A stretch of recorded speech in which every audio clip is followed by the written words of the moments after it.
خوتي خواتاتي، مرحبا بكم في هذا الفيديو اللي كنعتبره مهم جدا من اجل حمايه اموالكم في البنك. فالكثير منا سمع ان الناس اللي مشاو لهم فلوسهم من البنكه، وكثير منا تيطرح تساؤلات كيفاش هاد الناس ممكن انهم يمشيو لهم فلوسهم من الكونت بونكار. شخصيا كنهضر على تجربتي الشخصيه من 2011 ل 2024 دزت مع مجموعه من الابنات، والحمد لله ما عمر وقع لي اي مشكل ديال ان فلوسي طاروا اولا سرقوا لي فلوس ولا حتى شي حاجه. علاش؟ لانه تو سامبلومون انا كنطبق بعض العباد اللي غادي نبارطاجيهم معك في هذا الفيديو، واللي ان شاء الله غادي تستافد منه، ونتمنى كذلك انك بارطاجيه مع العائله ديالك، لانه اضحى الان حساب بنكي شي حاجه اللي هي ضروريه في حياتنا اليوميه. فالعديد من الناس عندهم حساب بنكي ولكن ما كيعرفوش كيف يحميو فلوسهم اللي كاينين في هذاك الحساب البنكي. غنبداو باول حاجه وهي الكيشي اوتوماتيك. يعني انت ملي كتبغي تمشي تيري فلوس، شنو هما الحوايج اللي خاصك دير؟ ما تمشيوش للكيشي خشي لاكارت وتيري الفلوس، لا. اول حاجه ملي كتكون قدام الكيشي رد البال، البلاصه فين كتخشي لاكارت كتكون واحد اللعيبه خضراء. هذيك اللعيبه خضراء دايرها البنكه باش تحميك من سرقه بيانات البطاقه الائتمانيه، ولكن في بعض الاحيان كتكون ديال دوك الشفاره هما اللي ملصقينها تما. فاول حاجه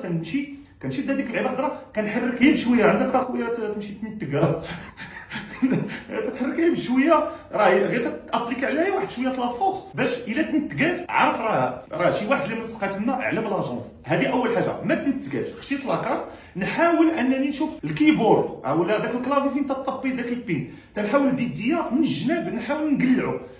هذاك تيكون ديال البنكه كيكون لاصق مزيان.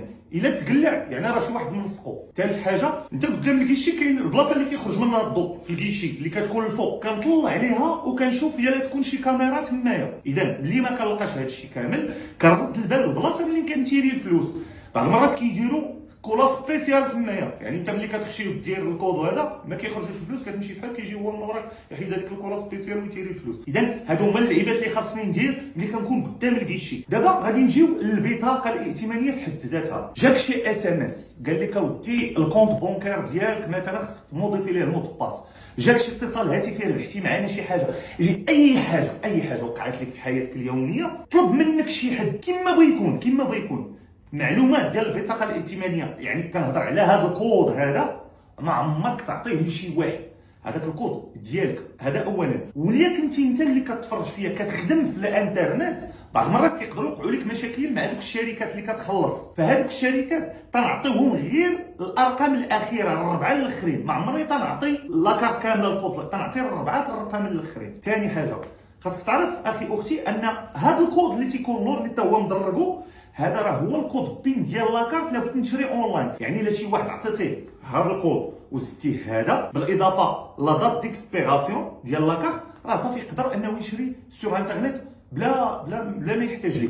فلهذا هذا الكود هذا ما كنعطيوش لشي واحد، هذا كذلك سري خاص بك، ما خاصك تعطيه لشي واحد. دابا بغينا نشريو من الاونلاين، بغيت نشري شي حاجه عجبتني في الانترنت، شنو هما الحوايج اللي خصني نرد لهم البال؟ بطبيعه الحال انا كنفضل ان المواقع اللي تشريو منها ديما تكون مواقع اللي معروفه او تطبيقات معروفه. شي حاجه اللي ما معروفاش ما تزعمش معاها، لانك انت انسان اللي كيستخدم التكنولوجيات الحديثه بواحد الشكل من البساطه. من الافضل اخويا كاع ما تشري انت ولا اختي كاع ما تشري.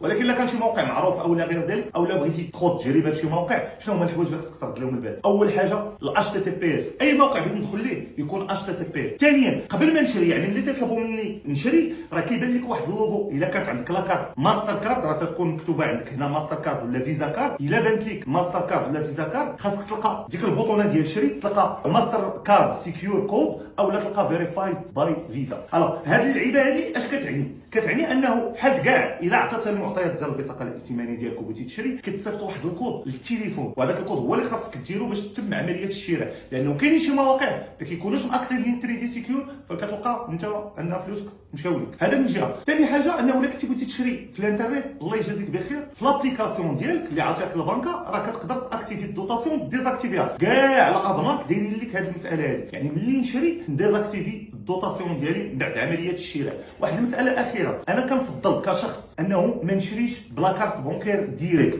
يعني احسن حاجه الا كان بالامكان ديالك ان لا كارت بونكير ديالك ديما ليها باي بال وشري بالباي بال، لان معلومات البطاقه الائتمانيه ديالك ما كتونجستراش في لاباز دوني ديال الموقع اللي شريتي منه، وبالتالي في حالة الا وقع شي اختراق لهذاك الموقع او الى غير ذلك وتم مسح معلومات البطاقه الائتمانيه، ما كيقدروش انهم يسحبوا معلومات البطاقه الائتمانيه ديالك. ولهذا قلنا انه في حال كاع الا شريتي ديزاكتيفي المساله ديال الدوطاسيون، او لا تاكد من ان الموقع فيه فيريفايد بي فيزا او لا مستر كارد سيكيور كود، باش هكا تقدر انك تحمي راسك في الاونلاين وكذلك في الاوفلاين. وكتبقى واحد النقطه مهمه، هو انه الا كنتي كتشري من البيسي، جميع المتصفحات الان كيقول لك واش بغيتي تونجستري لا كارت بونكير ديالك في المتصفح، عمرك ديرها. علاش؟